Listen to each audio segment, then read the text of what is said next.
Your spirit may fly away, and your body may be broken. Your lips, they may not speak, for some things cannot be spoken. But time will not forget about the price you had to pay for the greed of men who did not respect the woman, the Congolese woman, oh the woman.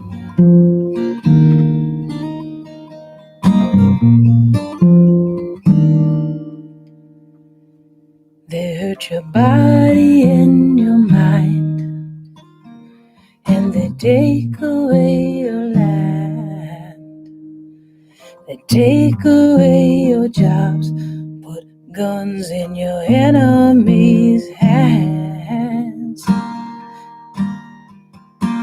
How many more must die before the whole world pays for the telling of the lies, the killings and the rape of the woman,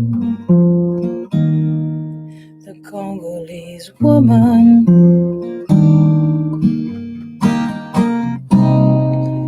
You dry your eyes and you keep it going. Pull yourself up with your own strong hand, strong and ever reaching for the sky. That is a woman.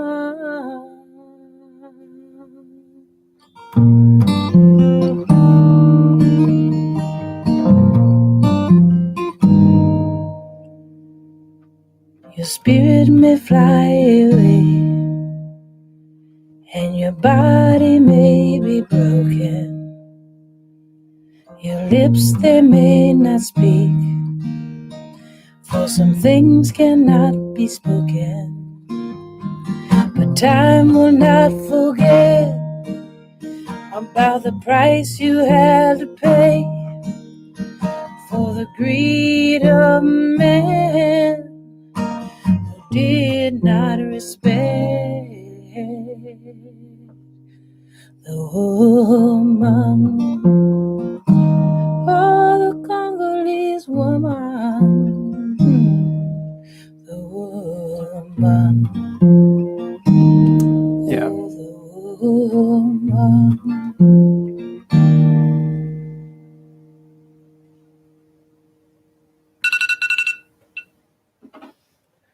Hello and welcome to HMG Network, broadcasting live from the Greater Washington, D.C. Metropolitan. My name is Freeman Singirankabo, and this is another edition of Truth to Power. Today's conversation, ladies and gentlemen, before we get into it, I want to give you a huge welcome and giving you thanks to all of you watching us. The conversation of our today's discussion is going to focus on the Western complicity in protecting President Kagame. With us today at the studio, we have good friends of ours who are constantly here hanging out with us. But before I introduce them, I think it's very critical that I mention this to all of you. You know, we always get hacked when we talk about Rwanda. So today we have some precautions, and I just want to put it out there in advance.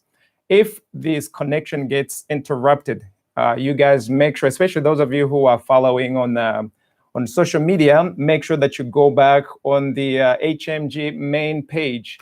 We do have backups ready to go just in case we do have interruption. We almost get to have interruption. So we do have our technicians today checking everything out and make sure that we are on point. And with that in mind, I think I need to go back to introducing our good people, our good friends who are constantly here talking and sharing with us all good things from Rwanda. And with us today at the studio, I have Claude Gatebuke, who's the Executive Director for the African Great Lakes Action Network.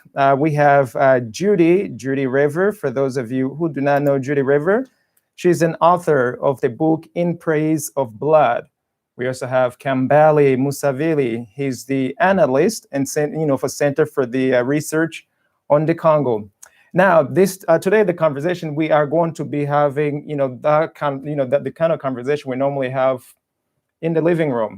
We will be sharing back and forth. And with that in mind, I just want to hand it off to my brother, Claude Gatebuke. Claude, how are you, sir?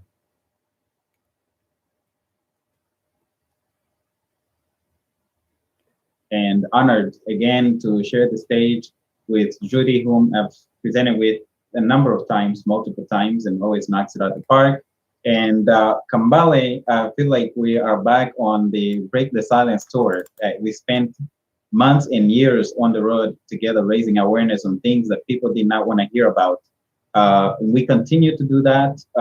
Today, the conversation is about the kingmakers, the people who are complicit in the lost lives, the millions of lives killed in the Great Lakes region of Africa, in Central Africa, in Uganda, in Rwanda, in the Congo. And I just think, we have one of the best panels to speak about this. Today, it's going to be an informal conversation. You're not going to be seeing a moderator that's, doing all the handles. We're having a natural conversation because we've done this before, and we just want to have a conversation with you. We welcome you, the audience, to send us your questions, send us your comments, and be a part of the conversation. And today, the focus is going to be on Western support for dictators in Central Africa who have in turn destroyed so many lives. And, this ranges from people in government, media, academia, corporations, and beyond, even activists and NGOs. And we're going to talk about all of this, and wanted to go ahead and start with Judy and talk about the kingmakers, what do you know about this, Judy? You're Canadian, you're Western, and we're talking about Western complicity in the mass atrocities of our people. Those of us who are on this panel have lost people, many people, dozens and hundreds of people in this genocides and mass atrocities. Can you share with us, what do you know about these kingmakers? Who are these people? Well, these are the people, Claude, thank you for introducing, and Freeman for having us and sponsoring this panel. The kingmakers I see are the people who have enabled Kagame's impunity over the last few decades. These are often people who have built their careers around the Rwandan Patriotic Front, the RPF's propaganda, and the one-sided official genocide narrative. They're people I see who are invested in protecting Kagame, and they've made Kagame king. And so we often hear about Bill Clinton and Tony Blair. These are former world leaders who set Kagame in motion. They protected him. They praised him. They peddled stories that were not true. Bill Clinton and Tony Blair said that Kagame had freed the hearts and minds of millions of people, that Kagame was a visionary leader. And of course, they talked nothing about what Kagame did in Congo. But I want to talk about some of the lesser known people. Just mention a few. And you can raise others if you like. I've literally written down a list of people, and I'm just going to talk about a couple today, just to illustrate my point. So Rick Warren, he's one of the most charismatic religious leaders in the U.S. He's an anti-gay evangelical pastor, and he spoke at Barack Obama's presidential inauguration. He, in 2009, awarded Kagame the International Medal of Peace at a ceremony in California. he wrote an essay for Time magazine saying that Paul Kagame was the face of African leadership. And so in 2005, I should say, he chose Rwanda as a national model for lessons he espoused in his book, A Purpose-Driven Life. And so then after through his Saddleback Church, he began to implement a peace plan program, which is a missionary empire that encourages local churches to do global development work. So two of the individuals that he chose to implement this peace plan were unfortunately directly involved in fomenting murder, rape, and plunder in Congo. One of them is Emmanuel Colini. I don't know, Kambale, if you know him, but he's a Congolese Rwandan bishop of the Anglican Church. He was chosen as chairman of the Peace Plan Steering Committee in Rwanda. Okay, another Anglican bishop named John Ruchihana was chosen as an advisor for Rick Warren's program. In 2012, both Colini and Ruchihana were accused by the United Nations of chairing on behalf of the RPF, on behalf of Kagame, meetings to support the M23 rebel movement. Now, the M23 committed egregious crimes, rape, killing, plundering in Congo. And so UN investigators found evidence in particular that Ruchiani, who was working with Rick Warren, was an ally of Ntaganda and had recruited politicians and funding for the M23. Judy, 1 second.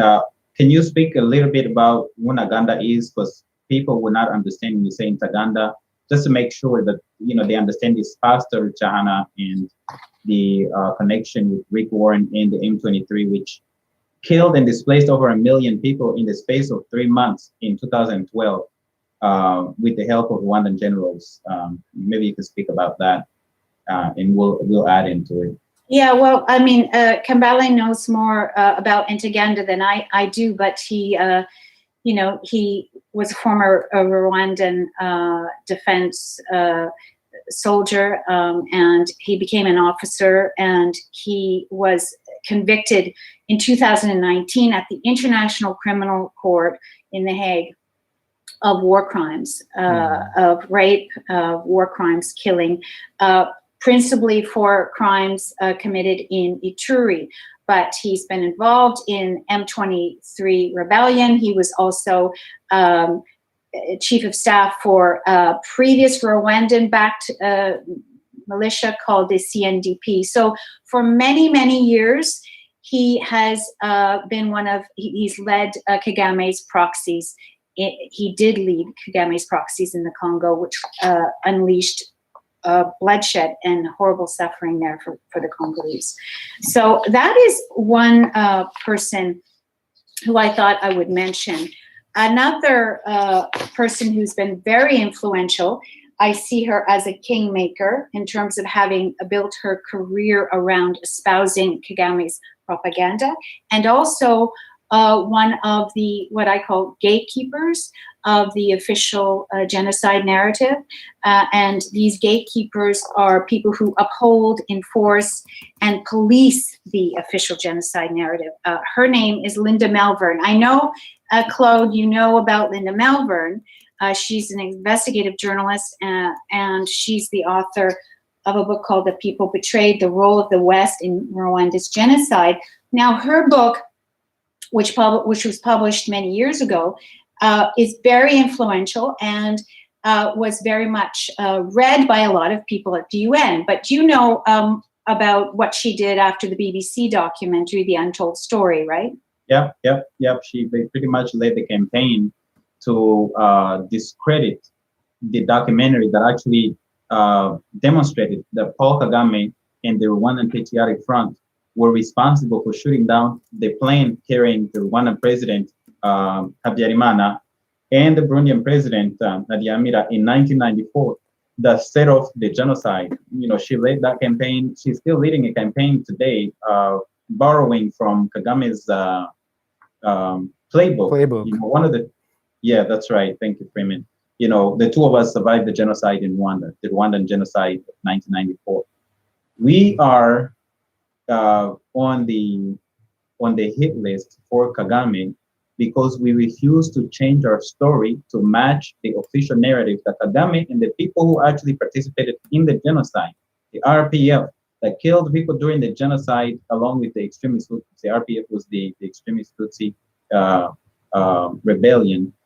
They participated in the genocide. They wrote the story of how we should talk about the genocide instead of telling our own story. And because we refuse to do that, we're on the hit list. And Linda Melbourne is one of the people who are leading this campaign of basically labeling anyone who does not tell the story the way the RPF crafted it as a genocide denier or a conspiracy theorist, those type of things. So definitely, somebody to know as a kingmaker and a protector. And that's right out of the playbook, Yeah, exactly. And the narrative that she espouses is, as I see it, three-pronged. She also, I must say, people should understand that she received a medal from Paul Kagame in 2017. So that does speak volumes. But she espouses this three-pronged RPF narrative, which is Hutu extremists shot down the plane carrying Habyarimana. We're talking, we're in 2021 and she still espouses this narrative.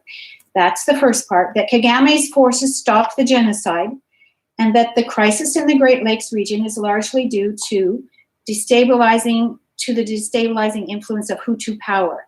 And so she says that she has suggested that the Rwandan government has been a victim of diplomatic and political war by organized Hutu extremists in exile, French military officers and mercenaries, and journalists and NGOs who rely on anonymous informants. But as you mentioned, she forgets to mention that informants who expose Kagame's crimes choose to stay anonymous, to stay alive, because Kagame's campaign of murder and intimidation have meant that many of the people who have blown the whistle, they've been the whistleblowers or testified at tribunals, have been kidnapped, tortured, shot, dead, and poisoned. And she deflects from these issues. She deflects from these crimes. So those are two. I don't have to get into the detail about some of the propaganda that has come from Philip Gorovitch. Not only in his seminal 1998 book, We Wish to Inform You That Tomorrow We Will Be Killed with Our Families, but also on the pages of The New Yorker, which, this is a writer who advocated for the attack on Hutu refugee camps inside Zaire's border in 1996. He praised the regime change, the overthrow of Mobutu, and all the suffering and all the violence, the unleashing of Congo's war after that. And his work, unfortunately, has an enormous impact. His work has, along with others, helped shape the discourse about Rwanda. And I was speaking with someone at Amnesty International, if you can imagine, a few months ago, who said that they still consider Philip Gorovitch's work as crucial to understanding what happened in Rwanda and the dynamics of the conflict in the Great Lakes region. So this is very serious and very damaging for addressing the problems, addressing the impunity. If we have people who work at a human rights organization like Amnesty who still feel that this is the true account of what has happened.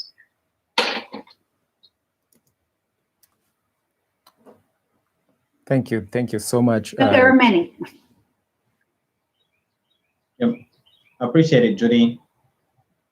I don't know if we're having a connection issue on your end, Freeman. I know Judy talked about some of the things that we've experienced, but I guess, for now, maybe let's go to Kambale to talk about how these kingmakers have really affected the Congo and the Congolese people, in Kambale, this goes not only to people in government, in academia, and NGOs, but also corporations. And this is right up your alley. So just wanna hand it off to you. And yes, I mean, always enjoy these conversations that we have from the perspective that it reminds people that no matter what happens, truth will always come out. We all know the extent to which world governments have stopped us. I mean, I always use the story that in New York City, Paul Kagame had to call the NYPD to get protesters out of the room. I was wondering why he was scared. And this was at Cooper Union, a group of Congolese. Thank you for starting with that story, Kambale. Yeah, I mean, because to me that story was fascinating, not just from the context of the kingpins, is to actually understand the modus operandi. So I will give you a picture of what happened that day. A group of us got in. We were able to get tickets. Quote unquote, the US can be a free country at times. And whenever we were inside of the building, Cooper Union, a university, you had a Zionist rabbi, Paul Kagame, and I keep forgetting his, Ella Weissel, I think that's his name. Ella Weissel, the survivor of the Holocaust. He was one of the speakers. Yeah, it was. I believe it was him. Eli Wiesel? Yeah, Eli Wiesel. Yes. So before Kagame spoke, a few of us were dispersed in the room. Within about 5 minutes of me sitting down in the room, I see a gentleman come and sit right beside me. I looked at him. I said, "Oh, this person probably is from Rwanda."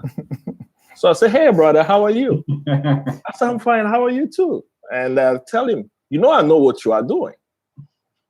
And then we start engaging in conversation. And my conversation with him was, no matter what they do, there is nothing they're going to be able to do because we are in the United States. This is not Kigali. That's right. Within a few minutes, Kagame's bodyguards come and ask me to leave. I look at him straight in the eye. I said, "You have no right to tell me to leave." So you need to leave because you're not on the list. I said, "You have no right to tell me to leave." So he was very angry, and he went to get the security for the building. The security for the building comes and tell me to leave the building. I tell the security the same thing. I am not leaving. I have a ticket. I'm going to be in here.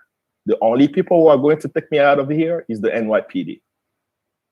So within 20 minutes, Paul Kagame picked up his phone, called 911, and called the NYPD.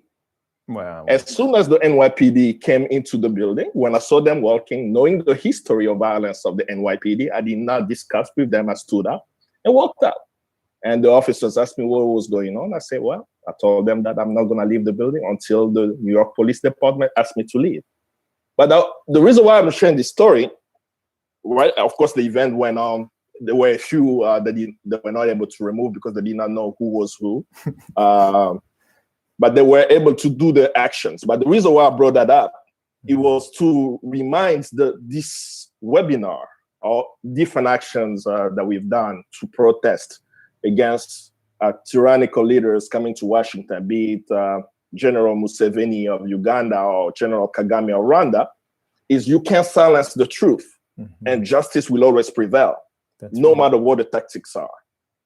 But now, for the context of the Congo, we've lost since 1996 over 6 million people because of these lies.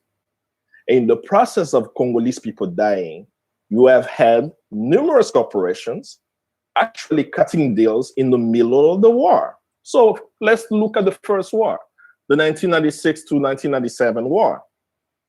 While you still had the government in Kinshasa of Mobutu, Congo was still Zaire, you find yourself with mining companies flying into the area controlled by rebels, flying on this guy named Raymond Bou, who was a close friend of Bill Clinton. He funded his campaign as governor of Arkansas.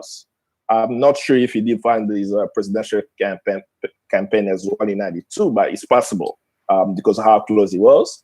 So Jean-Raymond Bou gives his private plane to Laurent Désiré Kabila to fly around and organizes a group of multinationals to go meet with rebels and sign mining contracts.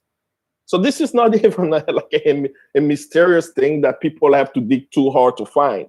You will find that. You will actually also find videos of the press conference of the executives of the multinationals with Laurent Kabila when they still didn't take control of the country.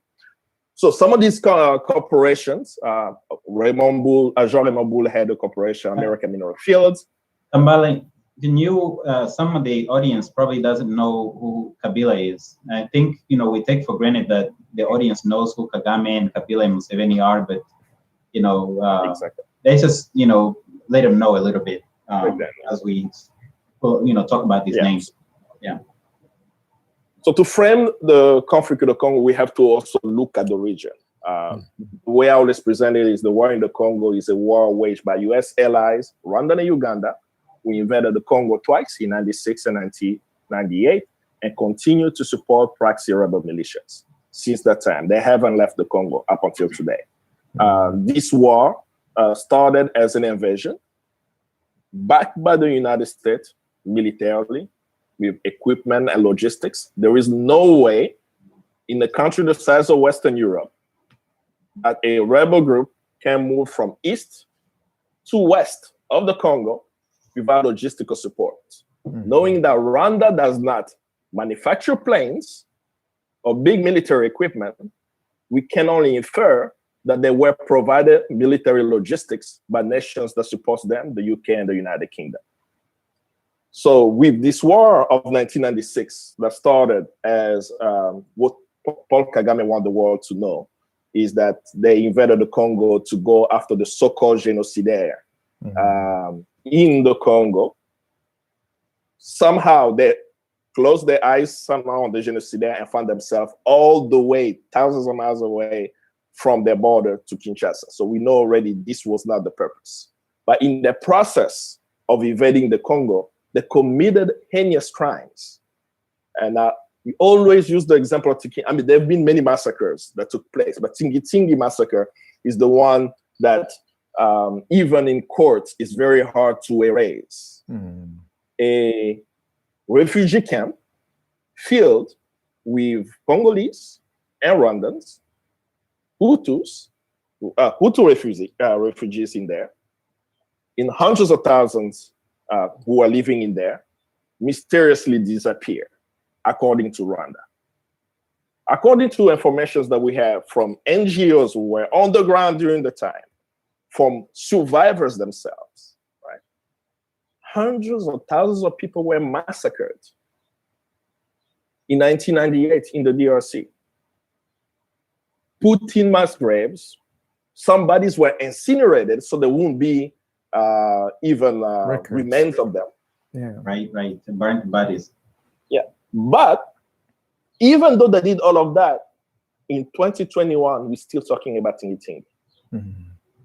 So the story still came out that the Rwandan military massacred Hutus in the DRC from it. Because they cannot say, that's one of the legal arguments that sometimes I've heard from some legal experts.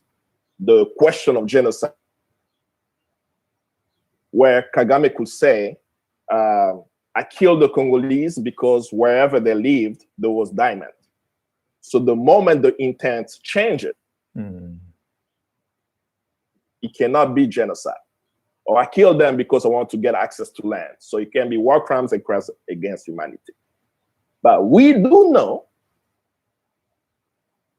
were in that camp were killed because they were Hutus.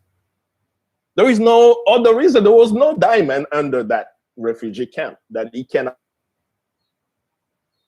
So I killed this refugee.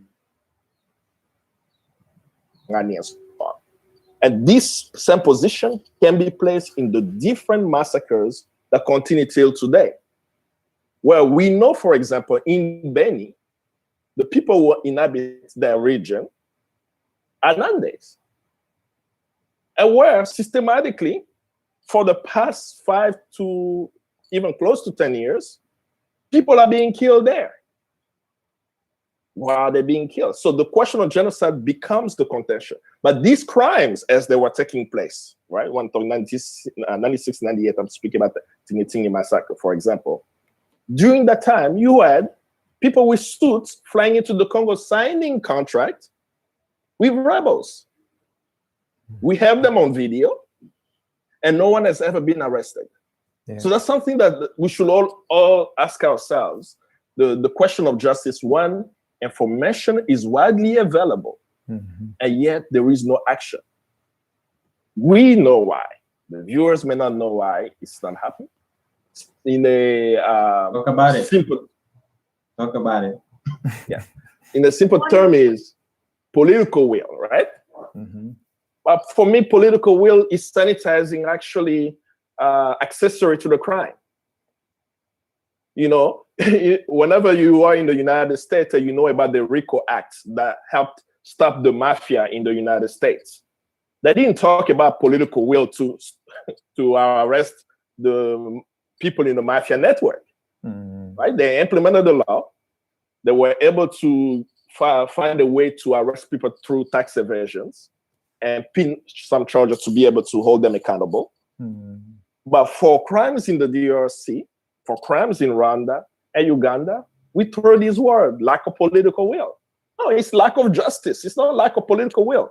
Because the UN mapping exercise report, which was published in 2010, on October 1st, 2010, this report clearly stated that what's happening in the Congo is war crimes, crimes against humanity, and possible genocide if proven in a competent court, and proposed solutions for transitional justice. 617 incidents of the most egregious violation of human rights and international humanitarian law. So we have some foundation of what we could use to try these cases. So we cannot say that it's just a lack of political will. I want us to actually say that there are people who are complicit in these crimes, who are in high positions and are stopping the process of justice. So it's not lack of political will, it's lack of justice enabled by the kingpins who are supporting the dictators of the region. So well, I just wanted to add something to what Kambale said when he was talking about during the invasion, as Kagame's troops were committing crimes, were killing Rwandan Hutu refugees, as these this slaughter was occurring, these business people were cutting deals in Lubumbashi at the same time, okay? And the US, of course, had satellites and knew exactly what was going on. And so this goes to the heart of when Kambale says that there's complicity of political insiders, because it goes to the heart of the US's own aider and abetter laws, aiding and abetting crimes. If you know crimes are occurring and you do nothing to stop them, but in fact assist in the commission of those crimes, then you are liable. You are you could face prosecution for those crimes. And we do know that, for example, Robin Sanders, who was a Clinton official at the time of the overthrow of Mobutu, she went on this plane, this junket, a business trip to Lubumbashi as these crimes were being committed. So here we have somebody who is an official. Cynthia McKinney was also on that flight, and she later realized what Kagame and Museveni were really about. But we have US officials who were involved, and we need to determine their level of knowledge at the time. I'm not suggesting Cynthia McKinney knew what was going on, but certainly somebody who worked at the National Security Council or was a national security advisor, and certainly people who had Clinton's ear, the president's ear, should have been aware of the crimes being committed on the ground. As a journalist, I covered the sweep of Kagame's troops across the Congo from Paris and then in Congo. I went into the forest and interviewed refugees. We were aware, Amnesty, MSF were releasing reports of those crimes. So you cannot argue that senior officials of the US administration or business people from brokerage houses and mining investors were not aware of what was happening. That sets them up to be prosecuted under their own aiding and abetting laws. But it's also, as Kambale has said, it is the impediment, it's the obstacle to the kind of political will that people like Denis Mukwege, a Peace Prize winner, Congolese doctor, who is trying to push the UN to help support a tribunal for the Congo to prosecute these crimes. Thank you so much for that, Judy and Kambale. I want to, Kambale, when you told the story of protest, I almost want to tell some more of those stories, but I didn't even finish that story though. I only gave like 1/3 of what happened. There were more even afterwards. That's right. When you and Freeman were in Pittsburgh, I don't know if I should tell that one. Oh yes. There's the one in Atlanta where they also used the police. The Kagame's guards were using the police to try to remove us from the property, and we say, no, you cannot remove us. We are exercising the rights that we have here. This is not Rwanda. This is not the Great Lakes region where you go around, you go raping women, and you go killing people, taking people's families, and you think you have the right to do that. You cannot remove us from here. And it was contentious. And guess who showed up at that place to come and join the same conference with Kagame? Andrew Young. This is a veteran of the civil rights movement, was with MLK, and is now, in recent years anyway, his farm was the farm that Kagame used for his PR. And speaking of PR, maybe Freeman, you should come in and talk about the PR and the efforts that they make, extensive efforts that they make to silence us. Speaking of silencing us, before I hand it off to you, Freeman, I just want to tell those people who are hacking us that all that you are doing when you hack these shows, and you do it on every one of them, you're just practicing, because you cannot match our determination. We will continue to do this no matter how much hacking you do. Just keep practicing, and maybe you'll succeed somewhere else. So Freeman, I want to hand it off to you so you can talk about the PR and the efforts that they put into to really silence us, and then I'll come back in and maybe tell some stories of protest. Thank you, Claude, and thank you so much, guys, for joining us today. Just as Claude alluded, this conversation, these stories are forever being fought daily. We get hacked, we get ambushed, all kinds of things that you guys would not even actually believe that it's happening here in the United States. But since when it comes to hacking, it can be a worldwide crime that can take any place. You could be in Kigali, you could be in Kinshasa, you could be somewhere in Senegal or in Paris, and you could literally just hack. But they spend so much money attempting to silence us. I don't know if you guys remember the last time we had a conversation.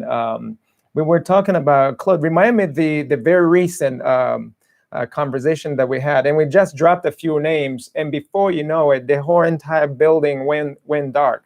That's the extent by which the efforts are being made. We were talking about discrimination in post-genocide Rwanda with testimonies from survivors.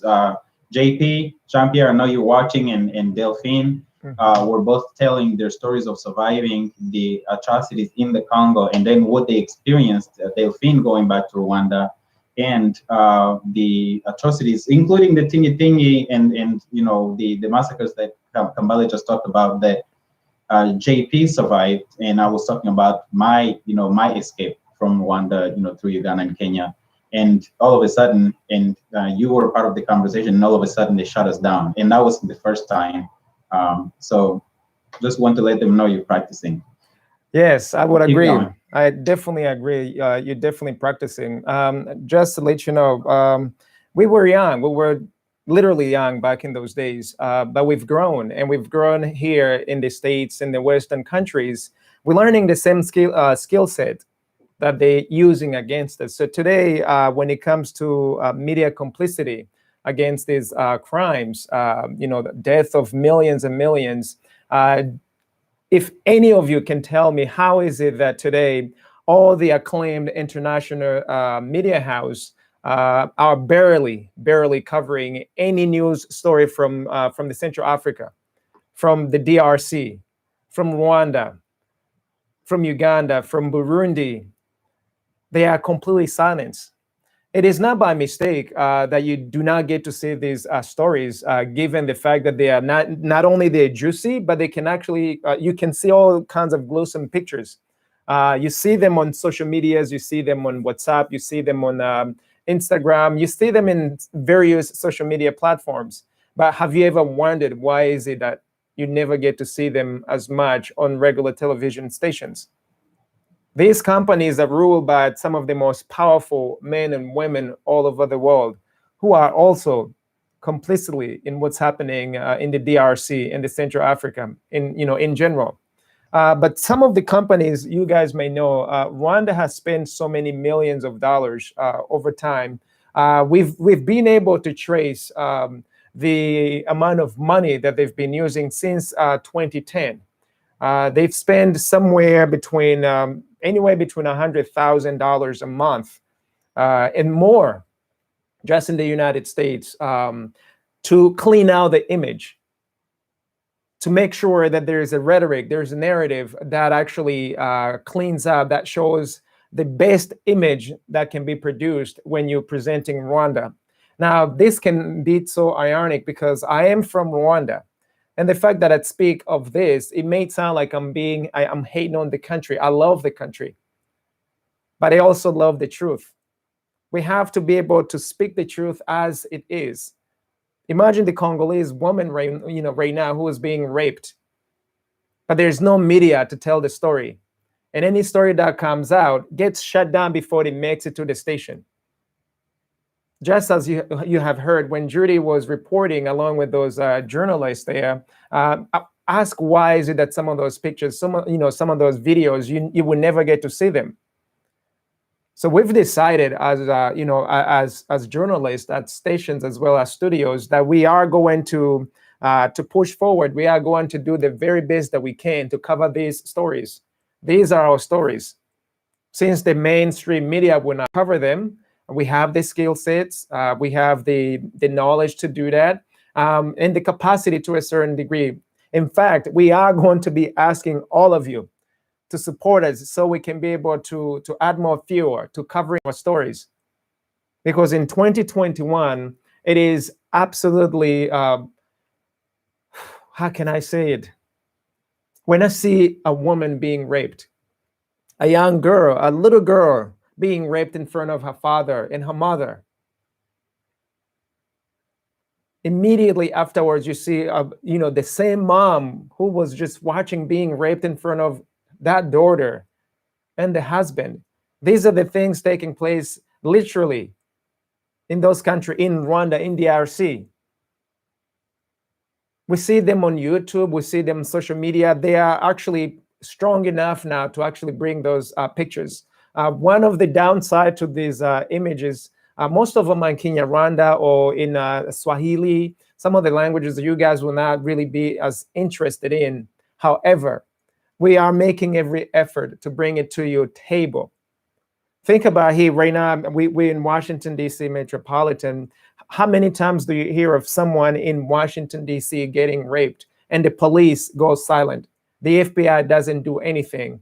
The president goes silent. You will never get to hear these stories. Is it a value issue?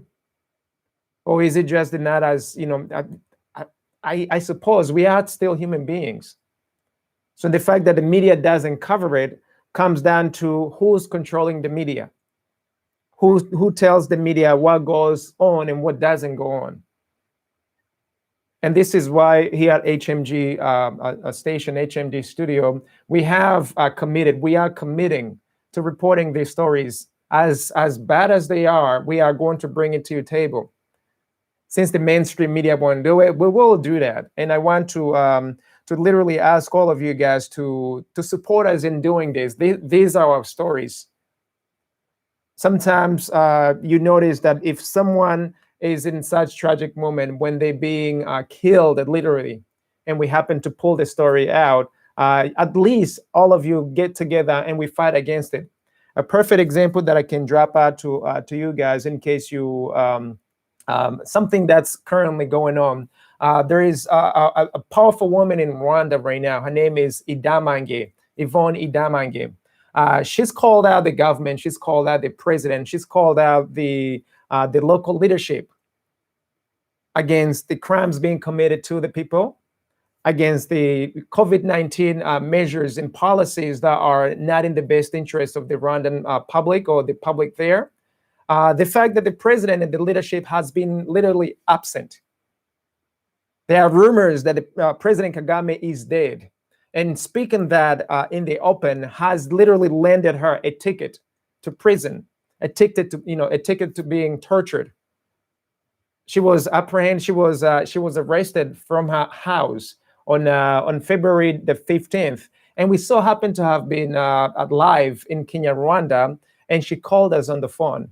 We literally listened to the so-called police getting to her house, literally without any arrest warrant, without any prior notice to her notification that, you know what, we needed you to come at the station. None of that. And they've abused her. They abused her children. They were doing that in the open. The same way in the Congo, they can easily just grab a woman, grab a man, grab a child, and abuse them in the open because they just don't have any consequences. And these are the stories that are taking place literally every single day in Africa, in Rwanda, in the DRC. And most of you don't get to know that. And most of you will never get to know that. And we want to bring those stories to your table. And if the studio can show you guys Miss Idamange, that way you can actually match the picture, match the image of one of these many powerful women who are speaking out, but consequently, they're landing a ticket to jail. They're being tortured, abused in the open. Yes. And South Sudan, that just makes me upset. It makes me upset and it makes me sad because when you see our mothers, our sisters, our aunties, they're the ones speaking up today because men are not speaking anymore in Africa, are not doing anything. Very few of them, they make an attempt. Either killed, tortured, or completely silenced. You've heard of Kizito Mihigo, who was also brutally killed. No reports from the mainstream media. Few of them, they ran the stories, but that was it. They put a lie out there literally over a whole year, saying that he killed himself with sheets. He committed suicide. How do you commit suicide and manage to rip your eyes out and manage to cut some of your body parts at the same time? This is how in Rwanda, when you commit suicide, that's how interesting committing suicide is in Rwanda. Not only that, committing suicide in a jail where they don't have any means for you to hang your sheets. This is Rwanda we're talking about. This is our motherland. We're talking about our mother country. And the fact that we're speaking harshly about this, it's because we sick and tired of seeing people getting killed daily. And these are the government. These are the leadership there. It's seeing that taking place. Western countries, Western leadership, they are aware of what's happening in Rwanda. They are aware of what's happening in the Congo. The media, we are aware of it. But when you're taking the money from these big corporations, when you're taking the money from these most powerful people, you are also told what to do and what not to do. And it's just upsetting. I wanted to add to what you're saying, Freeman. I actually think, I agree with you. I think there is there's ignorance on the part of the West, and there isn't enough media coverage of the tragedy and the crisis. I would say, however, there's probably more scrutiny than ever now on Paul Kagame and how he rules Rwanda. So the human rights violations within Rwanda, but also his tendency to target critics abroad. You mentioned Kizito. I don't think very many journalists or people who have followed closely or from afar that story of Kizito Mihigo really believe that Kizito strangled himself. Most people believe that he was beaten to death. That's one thing. But I think the problem is how the media coverage is filtered, how events are filtered by the mainstream press, and the fact that if you go back to the Congo, you mentioned women being raped for decades and families being decimated. Essentially in the West, the victims in the Kivus, in Eastern Congo, in those provinces, have been invisible.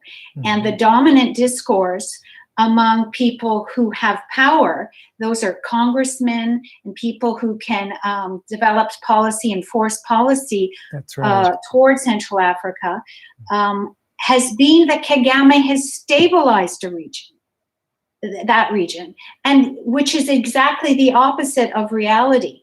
He inflamed the Great Lakes region of Africa. His commandos were responsible for shooting down the plane that carried the Burundian and Rwandan presidents, and that act triggered the genocide. And he didn't stop the violence, he fueled it, and his troops participated in it. Then he unleashed war in Congo. So there's nothing stabilizing about Kagame. So there's this dominant discourse that has no connection to reality, especially for the people who live there. And it's too bad we've lost Kambale, because I am just, Freeman, you talked about getting the reports and images from people who live in Central Africa. And then either the lack of coverage or the skewed coverage. That's right. I get pictures on my phone almost every day about what's happening in Beni from humanitarian workers or people who live in Beni in northeastern Congo. And that's where Kambale's family is from. And the people on the ground, I'm not talking about people who work in politics, because they're not the sources we should be listening to. People with power. We need to go from the ground up and listen to those people. That's the right. pictures that I get are profane. They're horrifying. They're frightening. I tell my kids not to touch my phone but I keep these pictures on my phone of what is malicious or what the attackers are doing to women and to men and to children in Beni. Yes. This is why I want Kambale to come in here. The Western spin on the story of what is happening to people in Beni, and a lot of these people have had to flee their villages. It's being cleansed. People who stay are being attacked, and they're being mutilated. The Western skewed spin is that an Islamist militia is responsible for the killings. The U.S. this week came out with a statement about ISIS-associated elements in Congo. And so we're gearing up maybe now to have the United States deploy their war on terror troops in Congo and justify a presence there. Now, most people will tell you from that region that a lot of the attackers of people who come and start creating mayhem and unleashing this bloodshed are speaking Kinyarwanda. That's right. But it doesn't come out in the press, and we don't get this from the UN, even though there's a confidential report as well that showed that a Congolese general named Mundos was involved in recruiting and financing and training and getting troops ready to attack people in Beni. That was a UN report that was that initially was not made public. So we know, and we know that Mundos has cooperated in certain operations with Kagame and the RPF. So I think we have an idea of what's going on, but the real story doesn't get out. And so I wanted Kambale to maybe say something about this, because it's where he's from.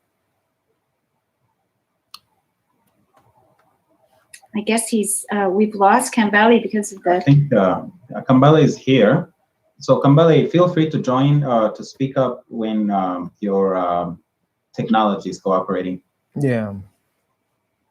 And hear me, and thank you, Judy, for bringing up the discussion on Beni. I've been very clear from day one about what's happening in Beni. In many platforms that we have had, we've clearly stated that what's happening in Beni is a genocide. That's right. And people of that area, everyone knows, are Nande, and they are the ones being killed left and right. Beyond even the direct communication with the people on the ground, the UN report itself says that the attackers speak in Rwanda. I think the 2015 report from the group of experts clearly stated that. So in terms of evidence, we are clear that there is no so-called ISIS in the DRC. But clearly the United States wants to have a military presence.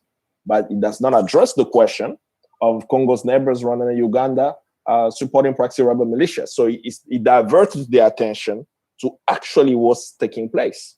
I mean, a few days ago, I'm sure you've seen that video as well, of someone's head being beheaded in the forest. And just seeing that, I couldn't go back to sleep. It was almost 3 a.m. when my phone buzzed, I saw it, and I opened. And from 3 a.m. all day that day, I could not go to sleep. There's no way a sane person can go back to bed after that. Exactly. But now, can you imagine that these images, we have been seeing it for 2 decades? This is not the first video of someone being beheaded that I've seen, received from the region, right? But particularly for now, from Beni, that was the first one that I received. And I've seen that over and over. We have the same information. Some of us have channels to submit that either to the Department of Human Rights. They've gotten reports from NGOs in the DRC, from organizations in DRC. Anytime any of us, something that I've always said, whenever we get this death threat, we document it and communicate. Whenever we are attacked into a conference, we document and communicate, and there is still no action. But for me, in order to actually have action on DRC, it has to go way beyond now the United States. I mean, I've even been thinking about how one writes an article about the United States committing genocide in DRC. What does that mean to aid and abet genocide on the African continent? What does that look for the United States to Hitler in World War II? And now in 2021, we have evidence and no actions is being taken. So for me, the call more is no longer Washington or London must do something, right? It's the people of these countries, they must do something. They are not informed about what the government's biddings are on the African continent. They do not know what the taxpayers' money is doing. Why are we supporting the Rwandan military to deploy the military in Haiti? What are Rwandan soldiers doing in Haiti? Talk about it. Right? Why are they in Mali? Why are they in Central African Republic? They are receiving funding from the United Nations. Darfur, let's not forget. That's right. Yeah. So who is allowing this? You look at the Security Council, you will see the United States allowing for peacekeeping missions that Rwandan generals who have committed crimes wanted by the Spanish court, right, are being deployed to lead UN military operations. and no one is stopping them. Can I just name two of the most egregious two leaders of these UN missions? Previous one, Generals Kazura, who's committed major atrocities, and General Patrick Nyamvumba, who also have committed mass atrocities and genocide, and these should be serving time for the people they've killed in the Congo, in Rwanda, in Sudan, in Central African Republic, Haiti, and other places. Anyway, I just wanted to name them. Kagame Karake, Claude. Kagame Karake was deputy commander of UNAMID in Darfur, as you mentioned, when it first got off the ground. And Kambale mentioned he was indicted by Spain in 2008. And the UN, despite that indictment by Spain on charges of genocide and other war crimes, his mandate was renewed. Yeah. So that gives you an idea of the level of the sort of immunity that the United Nations and the US has granted somebody like that. And Kagame Karake was, two of his biggest alleged crimes were, he was head of the DMI, Directorate of Military Intelligence, after the genocide. And it was under his remit that, you know, incredible crimes, massive crimes were committed against Hutus. He also helped organize the invasion of Congo. And so he's part and parcel to the destruction of that country next door. Yeah, I want to give a very short story and hand it back to Kambale about Kagame Karake. In the 90s in Rwanda, before the genocide, there was a campaign to blow up markets, bus stations, and public places. And there's a time when I went to the Kigali Central Hospital to have, I had a little, I was getting treated at the hospital. I went with my mom, we were in the waiting area. Kagame Karake, when you check the sources, Pierre Péan's book documents it very well. He was leading the operations to bomb places. So we're sitting here and I see this woman from a distance, looks as white as Judy, wearing an African wrap. And she was on crutches and she's walking up real slow, really slowly. She looks white to me anyway, I was a kid. And she comes up real close and she starts talking in Kinyarwanda. And I'm like, I've never seen a white person talk that clearly in Kinyarwanda. Judy, can you speak Kinyarwanda clear? I'm afraid I can't. So now so it's the lady sits down and she tells the story. She was on a bus. There was a guy who on that bus set off a bomb. These were operations by Kagame Karake. It burnt everybody. She survived it. And her whole body was burnt. What I was seeing was burned, you know, her skin being burnt, but I just didn't know because I was a kid and I just thought she was white. This is the type of things that Kagame Karake has done and is enjoyed this kind of immunity. Kambale, sorry to interrupt. Keep going. So the point was valid, and I see a comment from Yuri Avimo saying that there will never be peace as long as Paul Kagame is in power in Rwanda. I mean, partially in agreement with that. Kagame, as a human being, will go. Like Museveni, I don't think he has more than 5 years. Don't quote me on it, but I think Museveni is very old to last even much longer, right? The problem that we're facing in the region is that the United States and the United Kingdom have created a system where they support the so-called strongmen, no matter what their names are, as long as there is unfettered access to mineral resources, it does not matter what crimes they commit. So do you think, for example, if Paul Kagame is there today and James Kabarebe becomes the president of Rwanda, by force, of course, he's probably a coup d'etat and so on, do you think that the crimes will continue? Of course, the crimes will continue. Yeah. Right? It's the same thing also with Museveni, who's been preparing his son also to become the next president of Uganda. So whenever we start understanding what the system is actually doing, right? Why aren't they holding Paul Kagame accountable when they have evidence?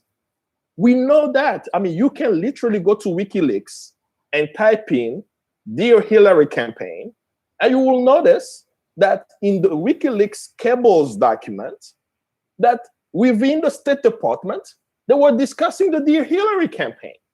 But who knows about the Dear Hillary campaign? Right? Shout out for that Dear Hillary campaign that was led by Friends of the Congo, one of the sponsors of this conversation. Y'all did a marvelous job in leading us with that Dear Hillary campaign. Thank you. So the Dear Hillary campaign, as you mentioned, led by Friends of the Congo and actually organized by college students, that came up with a brilliant idea. They found out that Hillary has a birthday in October. I think it's either October 26th as such. And they say that in order for them to take action, they will mobilize 20,000 people to send Hillary Clinton a birthday card. And it was magnificent. It was a card where there was a picture of the Congolese woman in the front. In the back, say, "Happy birthday, Hillary Clinton. Please implement Public Law 109456. A law that was written by Barack Obama, co-sponsored by Hillary Clinton, saying in its section 105 that any nation destabilizing the Congo will see U.S. funding cut to them. So this is actually a U.S. law. That's right. So you had 20,000 people for the 3 years of them being in her being in office as Secretary of State, and no action.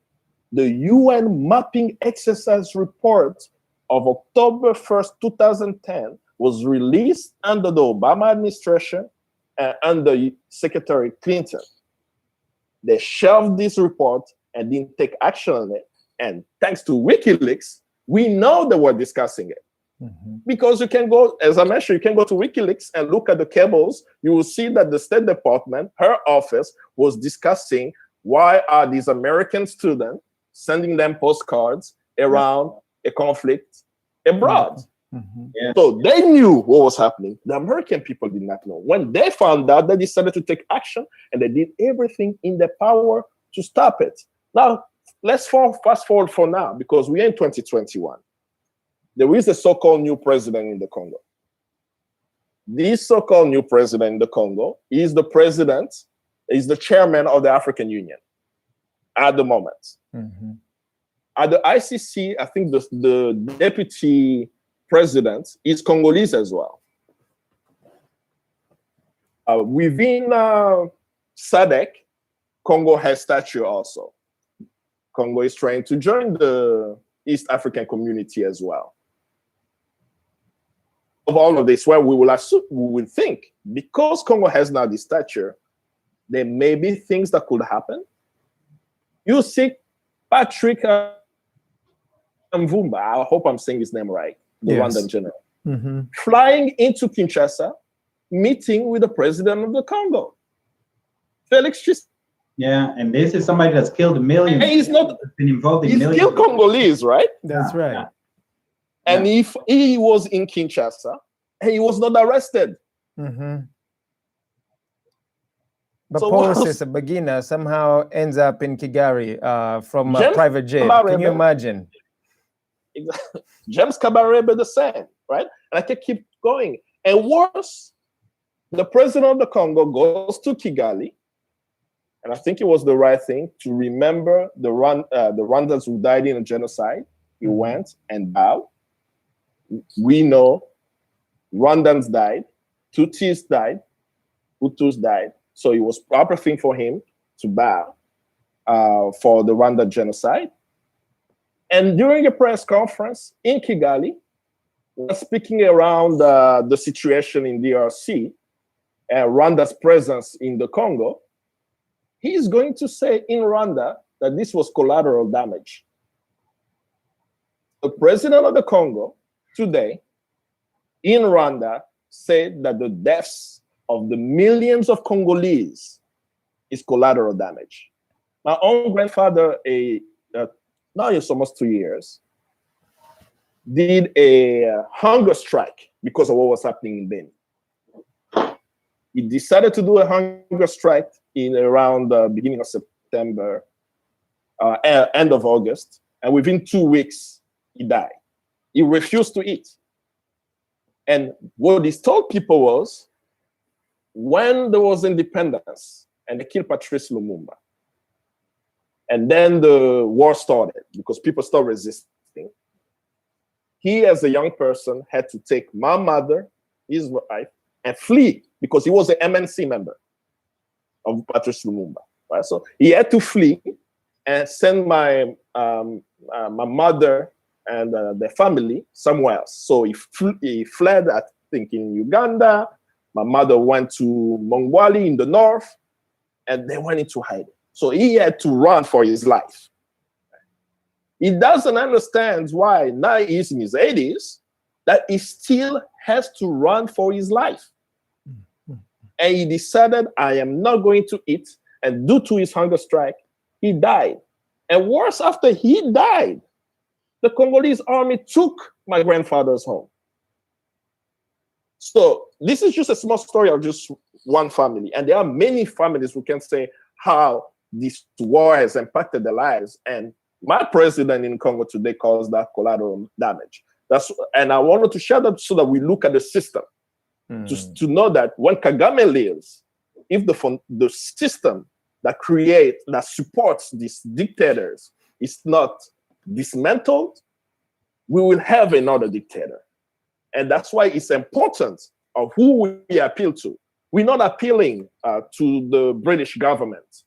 The British government is very well informed about what Paul Kagame is doing, what Yoweri Museveni of Uganda is doing, and what is happening in the DRC. They are very well informed.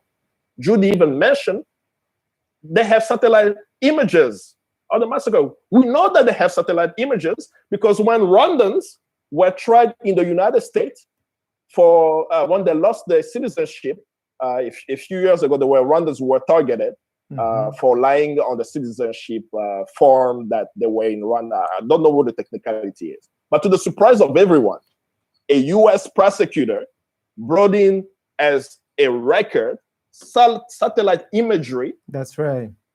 Of the Rwandan genocide. So can you imagine that you have Bill Clinton saying he didn't know? And then you've got and a few years ago, so yeah, in the US, exactly. When it's politically convenient.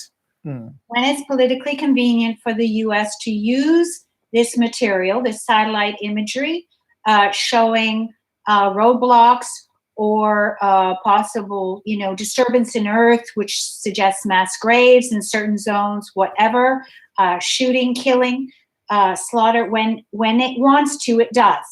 It's used its images from the National Geospatial Intelligence Agency in the United States in certain civil cases, as Kambale said, in the US to deport people that Kagame has targeted.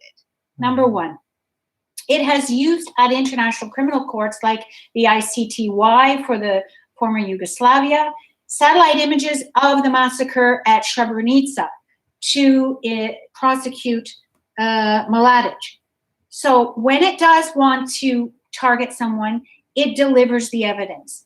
But, it has a tremendous amount of evidence against Kagame of material imagery of zones that the RPF sees very quickly, like the Gabiro Park where mass, killings occurred and then burning of bodies. And throughout Rwanda, it has the imagery from Congo. Bechtel, Kambale mentioned earlier, but Bechtel provided technology to the AFDL and to Kagame's troops as it swept across Zaire. They have that material. We know the locations where the Congolese and where Rwandan Hutus were killed. That's right. We know where it was. We know that that imagery exists. It's just a matter of getting it. And I have requested, not successfully, through the Freedom of Information Act, for satellite images from the US government, and the Geospatial Intelligence Agency said, first of all, that these images were not available. And when I pressed, then they came back to me and said that these remain classified for security reasons. State security reasons, they remain classified. And we know why, because the state security reasons are that the United States government still needs to protect Kagame and cover up the crimes.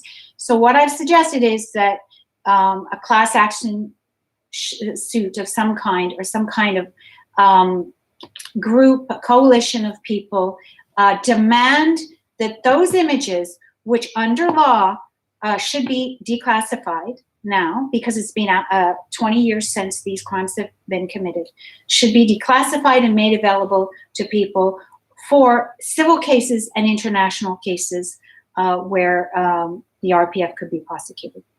I think that is that should be the next Dear Hillary campaign.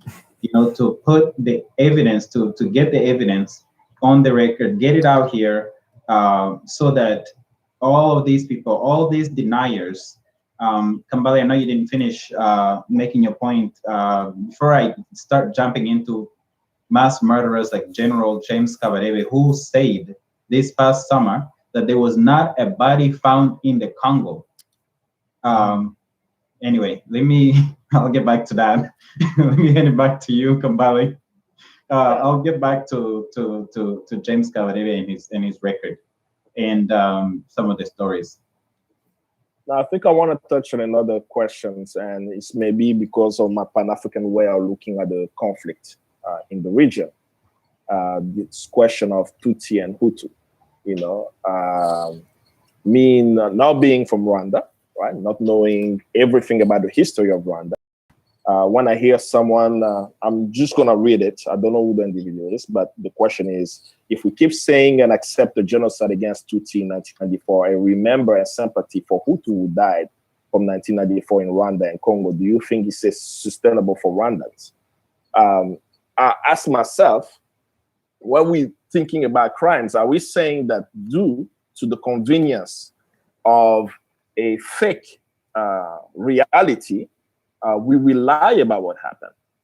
How can Corneille, the Rwandan artist, who just, I think he's releasing a book this year, or he's already released, Corneille, who saw his family killed, that you will tell him that because of sustainability in Rwanda, you must not tell the truth.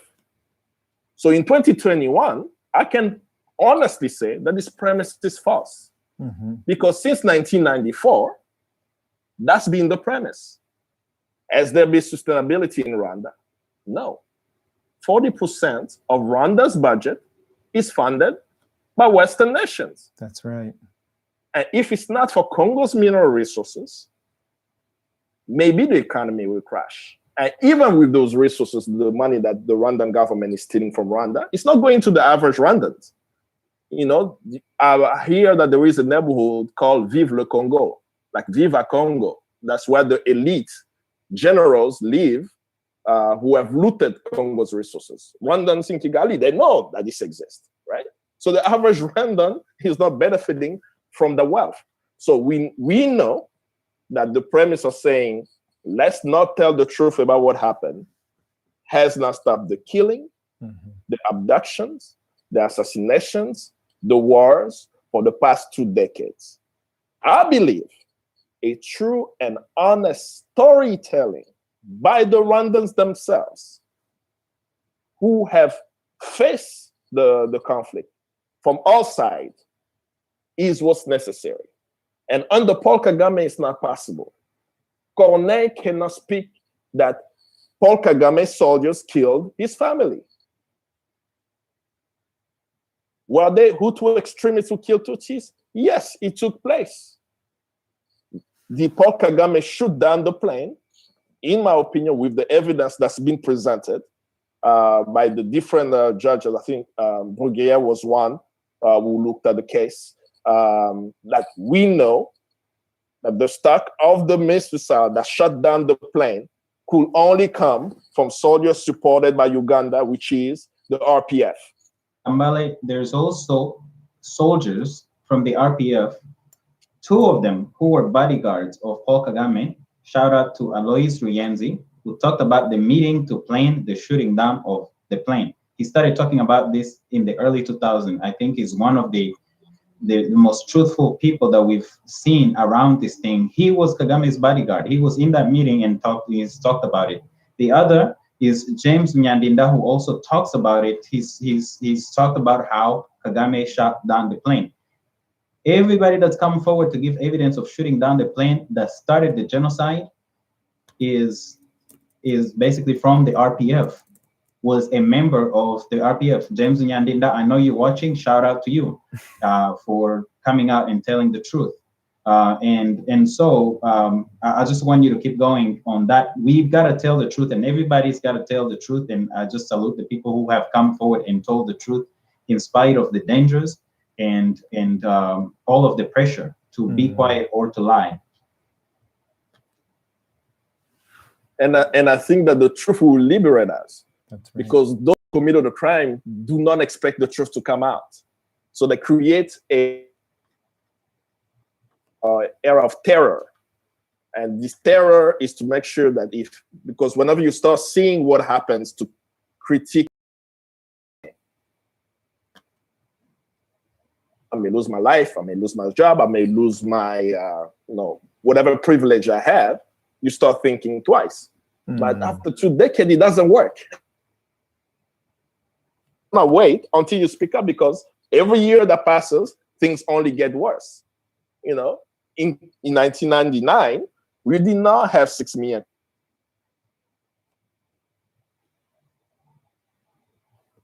I think over 6 million, over 6 million Congolese dead, but I don't think we will ever know how many people have died.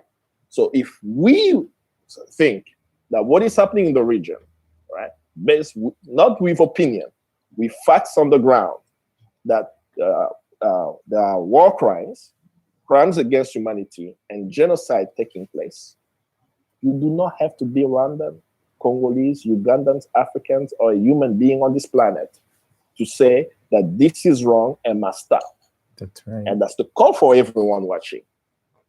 What can you do wherever you are? I'm here in West Africa. I'm trying to make sure that everyone in West Africa understands that Paul Kagame is not a so-called benevolent dictator who has transformed Africa. That's the biggest propaganda in West Africa right now, that they actually think that he's a great leader. No, they call him general for a reason. He's a bloodthirsty general who have committed crimes in northern Uganda, hanging people by their feet until their eyes come out. If you talk to the Acholi in the north, they'll tell you what Kagame did. Why am I talking about that? Paul Kagame was a general in, I don't know if he was a general, but he was a military officer. He was a major. Yeah. Yeah. And major in the Ugandan military. Most people do not know that he came for a particular military training at Fort Leavenworth with a Ugandan passport. After he became the president of Rwanda, and many of them have done that. But to really understand that's who is our target. We have these criminals with our borders that have multiple passports. They have no allegiance to any country. They have allegiance to the mafia network they've built from Uganda and the operations they've done in South Sudan, from the crimes they committed in Uganda, and everything they've done to the Congo. I will end by Bosco Tanganda, because it's a perfect story to explain for people to really understand who are these people committing crimes. Bosco Tanganda was born in Kiningi, Rwanda. He wasn't born in Congo. Evidence exists of where he was born. He was born there and came to the Congo with his family in the 80s. Around the late 80s, I don't know if it was his family or his own will, he was sent to Uganda to train with the Rwandan Patriotic Front. And he wasn't the only one. And there were Congolese of Rwandan origin also who were sent there, their family sent. So there was a moment where people believed in the RPF. When I even studied Fred Rwigema and the vision that he had for Rwanda, I can understand why he was fighting. For every Rwandan, Fred is no longer alive. There is a reason why he's no longer alive, because he had a progressive idea of transforming Rwanda. But many people went there. So think about it, right? Bosco Tanganda, born in Rwanda, moved to the Congo in his younger age with his family, then sent to be militarily trained in Uganda, joined the RPF force with James Kabarebe and all others. They invaded Rwanda in 1990. They were defeated. They started a low-intensity war, a guerrilla warfare for 4 years, which culminated by the Rwandan genocide in 1994. Then they come as the hero of taking power, while everybody knows it does take 3 months to stop the killing of millions. When you are every night, you have to think about the type of mentality these soldiers had. Every night you're hearing people being butchered, and within hours you could stop it, and you waited 3 months to stop it, and they call you a hero after that. That's the type of mentality that we are talking about. So at the end of the Rwandan genocide, they take power in Rwanda and become Rwandan soldiers, right? So Bosco Tanganda was a Rwandan soldier in the Rwandan military. He was in Uganda in the military. And then in 1996 or 7, no, I think Bosco came in the 1998 invasion. I'm not sure if he came in 96. But in one of the invasions of the DRC. We know him as part of the RCD, the CNDP, and the M23. Exactly. So he was definitely in the Congo for at least the whole decade. So the RCD creation is 98, so it's the second invasion. So he and others crossed the border and overnight become Congolese again. And the fundamental question I always ask, because I've sent the email also, and we've had other form of communication with the ICC. The first arrest warrant of Bosco Tanganda said Rwandan nationals. I have the copy of it. I don't know if it's still on the site. The arrest warrant did say Rwanda national, did say Kiningi Rwanda. When he was arrested, when he voluntarily, mysteriously showed up at the US Embassy in Kigali to be deported to the ICC. And then when he was received and processed at the ICC, he was processed as the Congolese general. So let's look at this. If he was born in Rwanda, came to the Congo in the 80s, left the Congo to go to Uganda, then became a Rwandan soldier, I just want to know, when did he apply for Congolese citizenship? I need to know, did he apply under Zaire to become a Zairean citizen? Or did he apply for citizenship?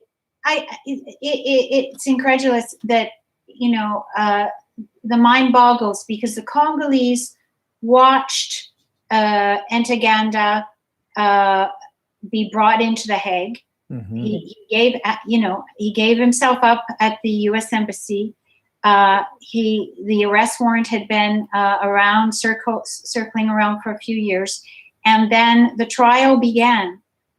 He was tried as a Congolese general, and that is more obfuscation in order to deflect from the fact that Kagame was, in fact, the godfather. He was ordering Ntaganda to commit these crimes, not only in Ituri, but in the Kivus earlier.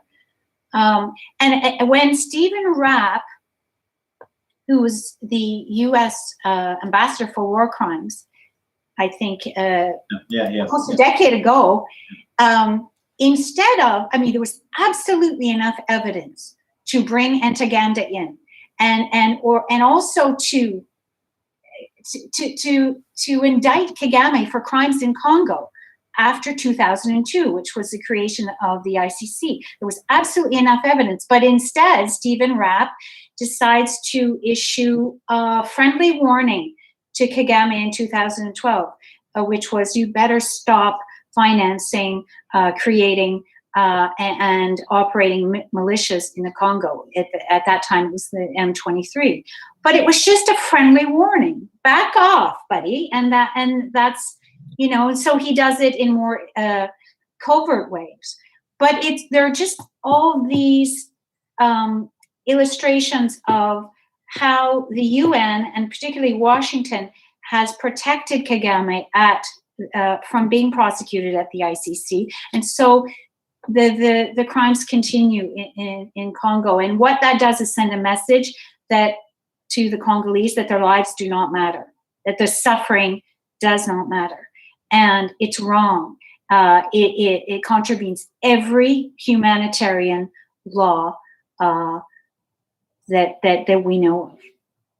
Yeah, and that's why in this, in this climate where we continue to shout Black Lives Matter, we must make sure that the world understands when we say Black Lives Matter, we mean including Congolese lives and Rwandan lives and Ugandan lives and South Sudanese lives and Central African Republican lives, Haitian lives. Black Lives Matter everywhere around the world, and we're going to continue the push until the change comes, and that is going to come through our truth telling and making sure that the world knows, because the reason why these things continue to happen is because they happen in the dark. People like Kagame, people like his sponsors, the kingmakers that were mentioned, the propagandists, and all of the people who cover up for these dictators and mass murderers, they do it because they can keep it away from the public. And what we're doing here, our job is to just speed up the process of the public knowing that this is happening and the world must know. So speaking of these criminals without borders, that Kambale talked about, so Bosco Tanganda is one of them. That's a low, he was a general, but he's very small compared to the big fishes like the Kagames. Kagame was a Ugandan soldier. He was a refugee in Uganda. He was part of the Museveni rebellion that he then became a Ugandan military officer, then went to Rwanda, and now he's, of course, the president, along with some of the people who were with him, like James Kabarebe, Kayumba Nyamwasa, these Patrick Nyamvumbas and the Patrick Karegeas, and all of these other people who were part of the Ugandan military and intelligence services, went to Rwanda. Now they were Rwandan officers. And guess what? In 1997, 98, James Kabarebe, again, a mass murderer in Rwanda and Congo, became the military chief of staff in the Congo, then came back to Rwanda and became the Minister of Defense in Rwanda. And he is today Kagame's military advisor in Rwanda. So these criminals without borders, by the way, speaking of James Kabarebe, he, in this summer, as I said earlier, said that there was not a single body found in the Congo, that there were no atrocities in the Congo. This is the type of stuff that happens. This is the type of stuff that the perpetrators do. They go out and they deny the atrocities.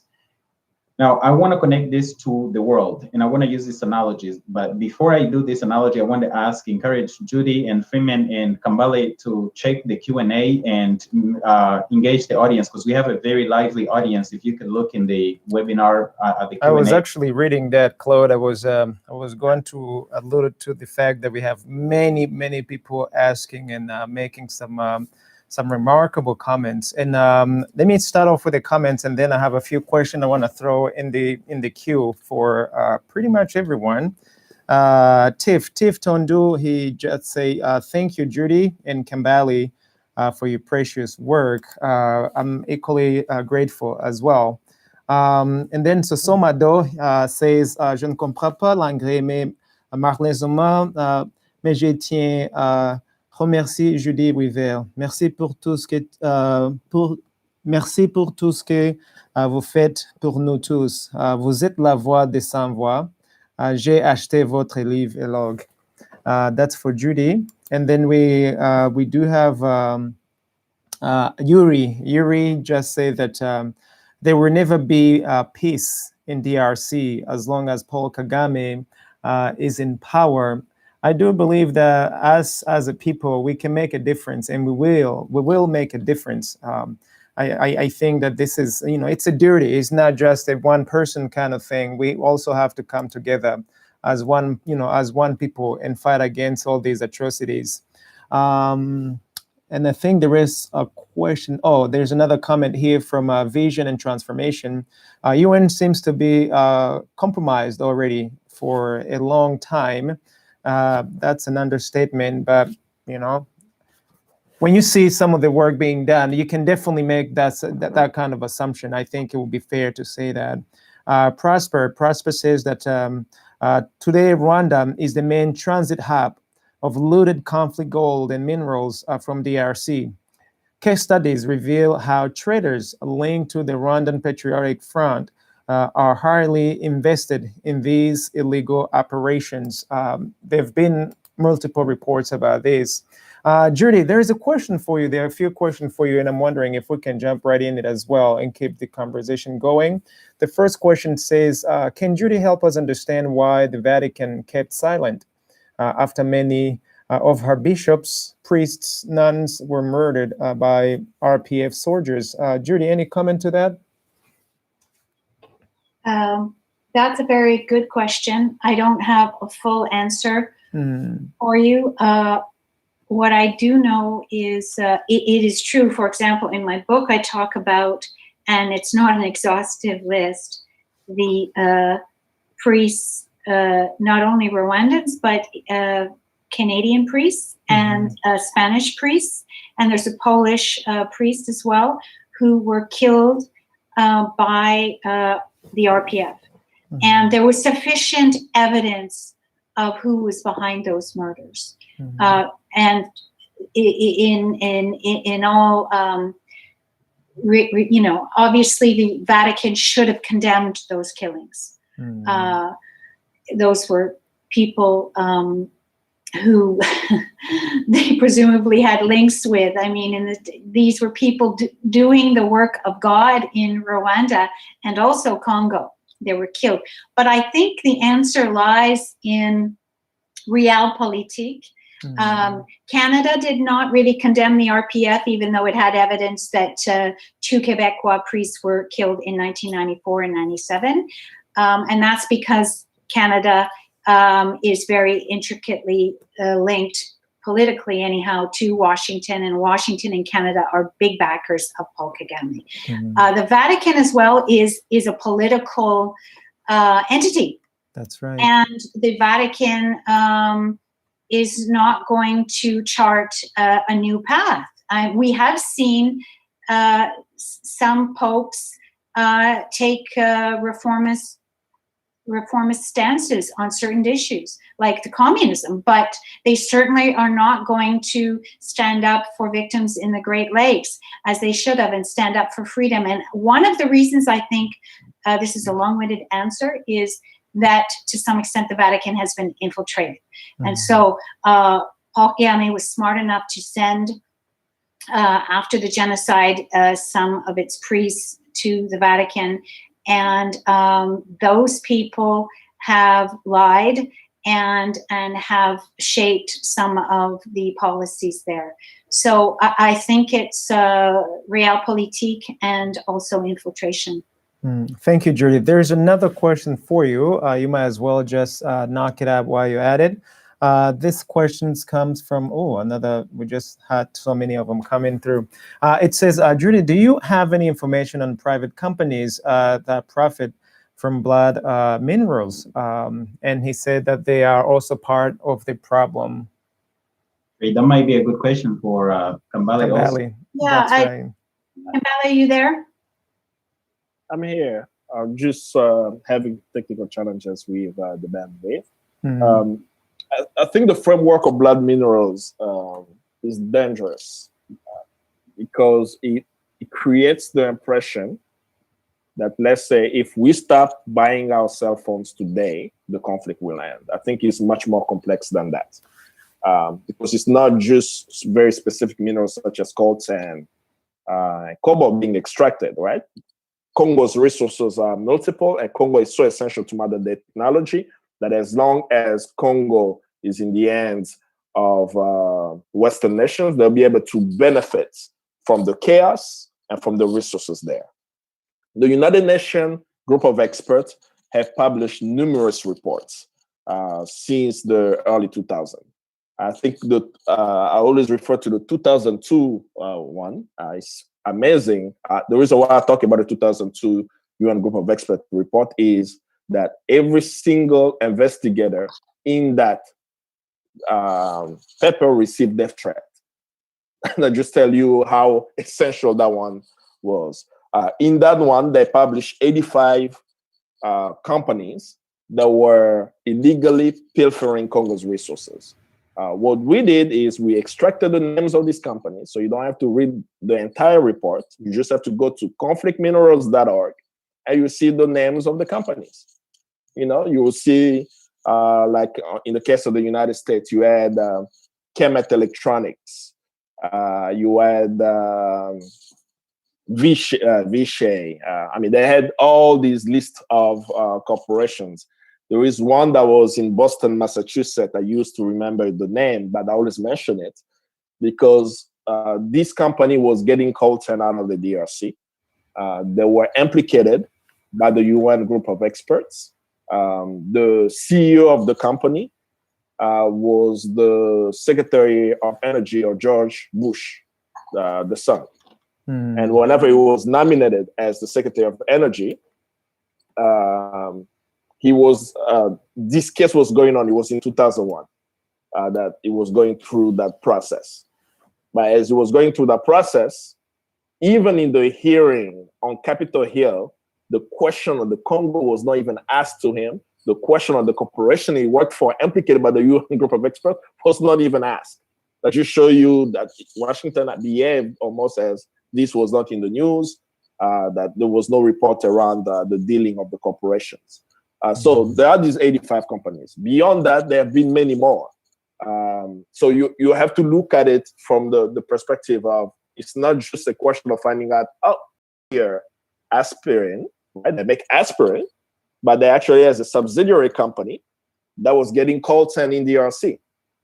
That's something that people do not know, that corporations can diversify and they may have an investment branch invested in DRC. And in the current one, beyond the UN group of experts, this is actually something in the news. You may not look at it as blood minerals and so on, but I think the case is very important. Everyone watching this should know. There is a case where a company in the United States was found guilty of bribing Congolese politicians. It's a hedge fund in New York City. The hedge fund used to be called Hackchef. I think now it's called Talent. They changed the name after the case. And they fined them at least $200 million by the Justice Department. So what is this case about, right? This case is really around cobalt. So it may not have gone through Kigali, but it's important. So bear with me on this one. You have an American hedge fund that they bribed Congolese politicians. I'm going to give you the name. They bribed Joseph Kabila of the Congo. They bribed Augustin Katumba Mwake of the Congo. He's dead. He died in 2012. And they also bribed the Israeli businessman, Dan Gertler. When you read actually the judgment, you may say, it's a long page, so I'm going to save you the time. You don't need to read the case. Just go to Appendix 9 and look at the transactions. That there is a US court that has a table where they say December such and such, 2009, $1 million, DRC official one.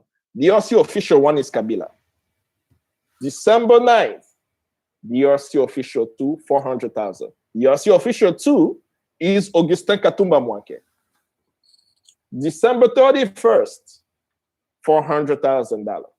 It says DRC partner. DRC partner is Dan Gertler. So in a US court, they have documentation of millions of dollars. I'm not saying 1 million, 2 millions, right? Millions of dollars of bribe sent to Kabila, Augustin Katumba Mwake, and the Israeli businessman, and they found them guilty in Washington, and they fined them, and the fine that they're paying is not going to the Congolese. It's actually going to Canadian investors who sue this company.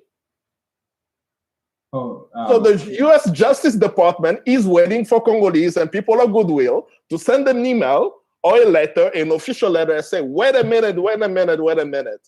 We need that money to fix the education system, right? So this is actually something that's happening right now that I've been even telling young Congolese who are in law school, that there is a case where an American company was found guilty of bribing Congolese politicians in tens of millions and actually have transactions. They have text messages, they have emails, they have transactions of them actually bribing Congolese politicians. And then Gertler is on the news right now, right? Because there is this so-called sanctions Joe Biden, but no one is talking about this Justice Department case. And that's been my frustration when we talk about Dan Gertler. Like, it's not just to sanction him. We know how corrupt he is. We know, according to the New York Times, that he's a Secret Service agent. I did not know that until the New York Times article came out.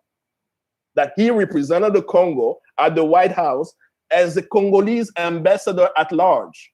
An Israeli businessman represented the Congo at the White House as a Congolese ambassador at large. Worse, in his sanction, he actually has a Congolese passport, because in the sanctions, they put the Congolese passport number that he has. So we may look for that, right? But the reason why I took the time to break this down is, what is it that we're fighting for? The Congolese have no control of their affairs. Their affairs are being decided in Washington and London. And on the African continent, Washington and London's allies, they are imposing leaders on us. We had a rigged election in 2018, where we have now a Congolese president who's the African Union president on Senegal. And of course, he's not going to say much on the DRC anyway, that the Congolese are trapped in this vicious circle. To address that, global movement, just as we mobilized to stop apartheid. When we were fighting to stop apartheid, we were not trying to figure out that apartheid is a crime against humanity. And the situation in the Congo and in the Africa Great Lakes region is Kambale, we lost your audio. sides. The perpetrators are being lauded as the victors. The victors are now the heroes, when they are actually the criminal. So we must mobilize to stop the genocide in the Congo. Every person of goodwill, as we look for these corporations and engage in the different layers of the situation, from the political level, from the economic level, from the social, from the humanitarian. And as far as Congolese are concerned, we want justice today. And we believe this justice can come with the International Tribunal for Congo. All right. Kambale, thank you so much. I know that we have one enemy today in our studio who's been killing us, and that enemy is called time. In the interest of time, let me just read a few comments, and then, but also give a shout out. Let me give a shout out first to those of you listening to us, watching us right now at the HMG studio and other affiliates. We literally have a lot of you following the broadcast, and we are greatly appreciating. We have people from the Gambia, from Cuba, from here in the United States, of course, from the DRC, from South Africa, from Senegal, from Canada, from Belgium, from France, from Mozambique, from Greece, from Italy, from Rwanda, from Burundi, Kenya, Zimbabwe. We also have from Uganda as well, and Central Africa, just to name a few. So we are super grateful that you guys are following, and we want you to speak up. We literally want all of you to speak up. We must be able to speak our stories. We must be able to just get out of the closet, and speak our truth. So just to wrap it up quickly, let me make a quick comment from one of the viewers. He sent a comment here, and he says that the Rwandan military involvement in the Kivu region in the DRC enabled Rwandan army to loot and earn over 250 million by exporting Congolese minerals in the year 2000 and 2001, while massacring millions of innocent civilians who were left behind.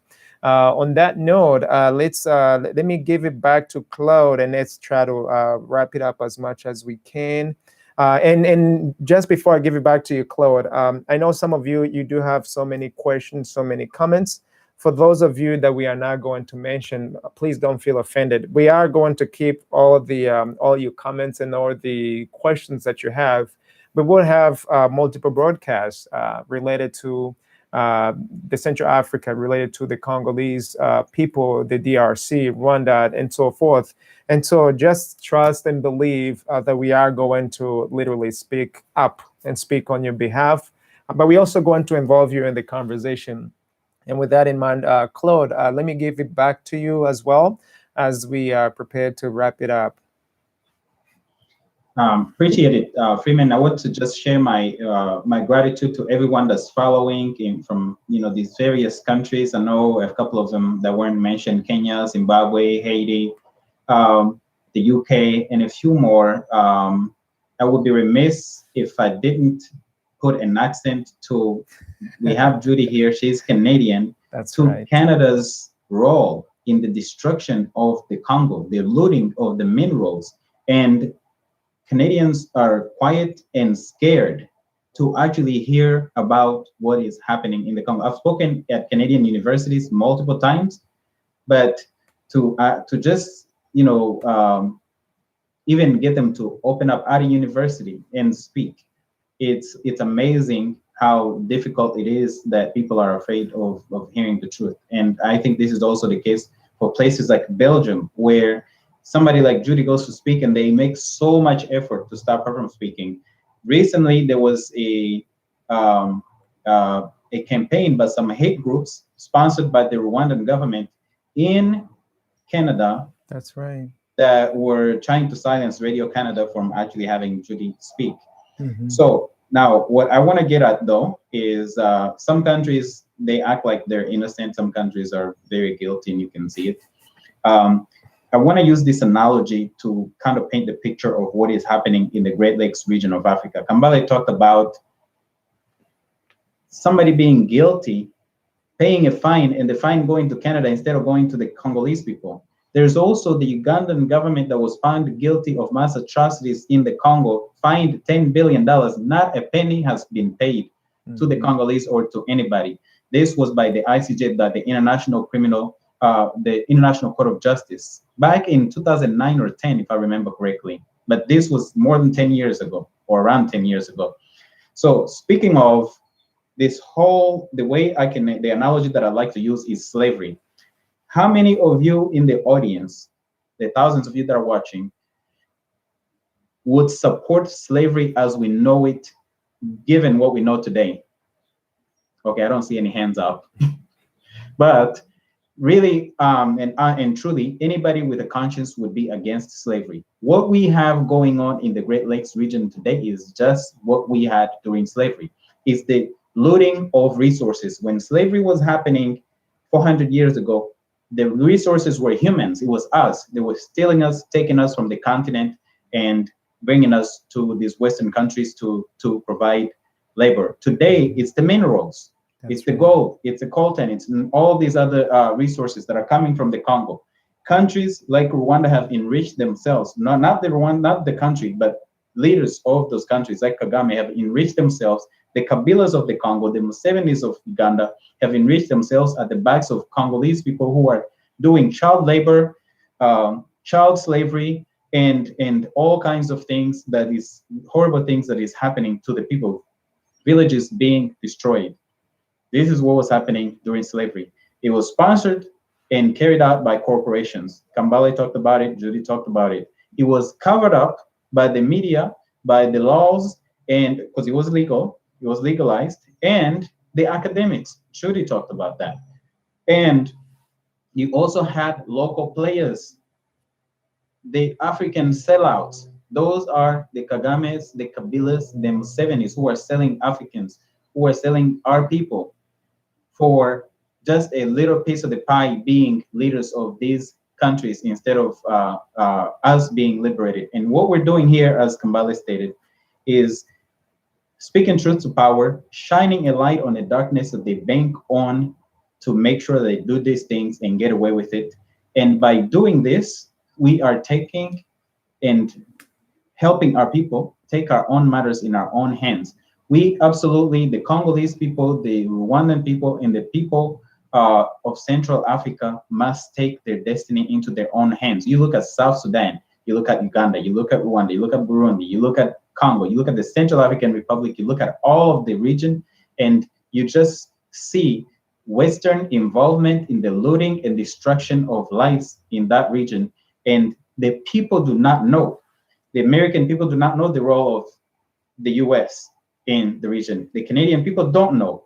The Belgian people don't know. The French people don't know. We must make sure that the world knows that these things happen. And I'm grateful for HMG for giving us the platform and the affiliates, as well as the sponsors, Friends of the Congo, Aglan, and Black Star News and others. And you in the audience for your time, making sure that you're sharing this information and that you continue to help us make sure that the world knows this. So before we wrap this up, I just wanted to give a little bit more time to you guys, pretty much 1 minute each person to kind of wrap up your remarks. And I'm just grateful for the audience and you guys and your generosity with your time. Freeman, Judy, and Kambale. Okay, I'll go ahead and first and just go ahead and finish up on my end here.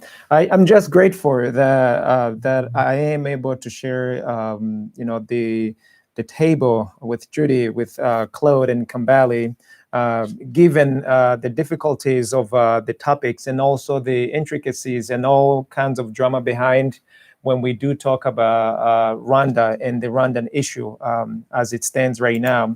I just want to let you know that with HMG, excuse me, we are committing to speaking our story in truth, literally. We want you to cross-check, literally just call us out if anything it's out of order. And I also believe that this is our time to speak the truth, no matter how shady, no matter how hurtful it is, or how hard it is going to be.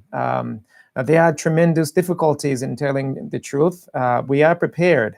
But one thing for sure, we were children when these atrocities were committed.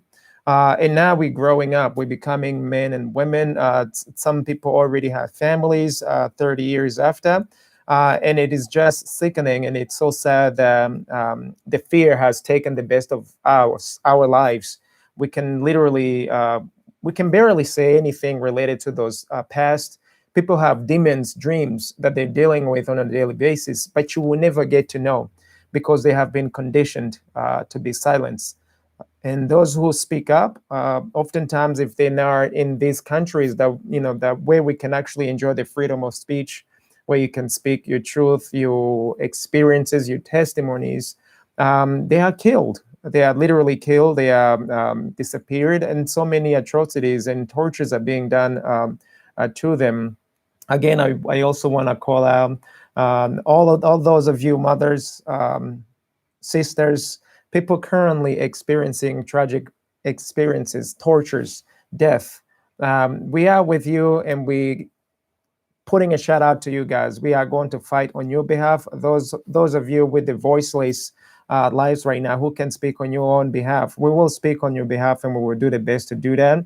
And I want to call out all those of you benevolent people to lend us a hand. We are so small, but we are so strong. So don't be fooled by our petite looking size. We will do what we have to do to make it right. And with that in mind, I want to give it back to Judy. Well, thank you, Freeman and Claude, both of you. I think it's really exciting to see the kind of platform you're giving to Congolese and Rwandans. Also Rwandans inside Rwanda. Freeman, you mentioned people who are at their peril, yes, speaking out against the regime and all the rights violations and the kind of terror, the daily terror that they live in. And so it's extraordinary to see. I I think it's an exciting thing when you two and others like Jambo in Belgium amplify voices that have not been heard for many, many years, so that we can understand. It's always exciting to hear Kambale speak and to actually become really informed about the issues that the Congolese face and even Rwandans face. I think the problems that the West have inflicted or have something to do as well with the fact that we haven't listened to Rwandans and Congolese who are free. We have gathered information from the top down, from institutions, people in power, and people who have probably the most vested interest in delivering or sharing a particular narrative, and it's a political narrative. Instead of listening to victims and listening to people who are free to share their stories, possibly in exile. And there I'm thinking of Rwandans. So we haven't used the best methods that we can. And I think it's more important than ever for us to listen to you guys, and to let people from Central Africa take the lead in, pursuing justice, international justice. Thank you so much, Judy. Kambale, if you're also listening, please take it away, Kambale. In 2005, the United Nations came across 5 mass graves. It alarmed the United Nations, particularly Kofi Annan, because after almost a decade, there were still unanswered questions around justice in the Congo and the region.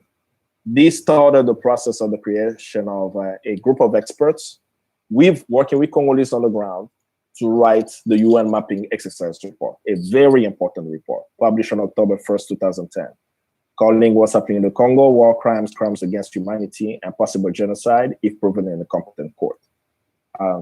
This report has a suggestion, a recommendation of the creation of a tribunal for the DRC, an international tribunal for the DRC. We support that call. The reason why we support that call is because, one, the people who have committed crimes in the DRC, many of them are not in the Congo. So you will need an international mechanism to be able to bring them together. And justice is a process. It's not a given. It will take all of us to fight for it. Yesterday, unfortunately, we commemorated, not celebrated, the death of Zaida Catalan and Michael Sharp. They were killed in 2017 in the Kasai as a UN group of experts working to find what was happening in the Kasai region. And just last month, the Italian ambassador, Luca Attanasio, was also killed with his bodyguard and his Congolese driver, Mustafa Bilambo. The reason why I'm bringing those things up, particularly the last killing of the Italian ambassador, it's not the last killing in DRC, because since then, more Congolese have died after that, is to remind people that what we are discussing today is not an historical past. That's right. It's actually happening today. And the reason why it's continuing today is because the question of justice, the question of ending the culture of impunity has not been addressed. So those who committed the crimes yesterday, they know nothing will happen to them, and they get emboldened and continue to commit the crimes. Luca Attanasio was killed near the area called Trois Antennes, the 3 cell towers, where the last UN group of expert report clearly stated that the Rwandan Defense Forces are operating in the area, in the Ruchuru, Masisi, and Nyiragongo territory. So we know Rwandan soldiers, as of December 2020, the UN group of experts have told us that Rwandan soldiers are operating where this ambassador has been killed. So why am I saying all of this? Until there is justice, and that people who have committed the crimes are held accountable, we will continue to join these webinars. But we have something in our advantage. Frederick Douglass did not have a Zoom. Dr. King did not have a Twitter. Can you imagine what Patrice Lumumba would have said when he was being arrested if he had a Facebook page? We have incredible tools at our disposal that is only up to anyone watching this to actually believe that we can actually change the situation. That's right. It is possible. I'm inspired when I see Senegalese youth stand up. I'm inspired when I see Haitians saying no to US imperialism. And as the US is wanting to plant Africa in the DRC, Congolese are also standing up. So it's all up to us. Even those of you who may be watching are still on the fence, should I speak up? We need your voice. We need you to join us. And we need to make sure that in our lifetime, that the region is at peace. I made a promise to Claude. I want one day for me to hang out with him in the country of the Milk Colline, chilling in Kigali. That's right. In a very peaceful country where everyone enjoys the time. And then for dinner, we cross over to the Congo by Lake Kivu, either in Bukavu or Goma, and just hanging out. We're going to make that happen. It's your 50th birthday. I remember that. Exactly. So those things are important to us, and we can achieve it. You may be watching and listening to us. I believe all of us have the answer to that. And I want you to join us in our fight to have justice, not just for the Congo, but the entire Africa Great Lakes region. Well said, brother. I dropped the mic. That's all. That's all I can say. I also want to say we will get justice. No question about it. We are going to get justice. So join the train and get off the fence. Thank you, Kambale. Thank you, Judy. Thank you, Freeman, and to all of our sponsors and our viewers. Thank you all for your time. Thank you. Thank you. Claude, are you going to wrap it up, or this is it? Just so that we know. Claude, Claude, are you done? Just to be sure. Yes. Oh, thank you, guys. All of you guys have a beautiful, beautiful day, and it's been pleasure. It's been pleasure being with you guys. Thanks a lot, you guys. Take it easy. Bye-bye. Bye. Bye.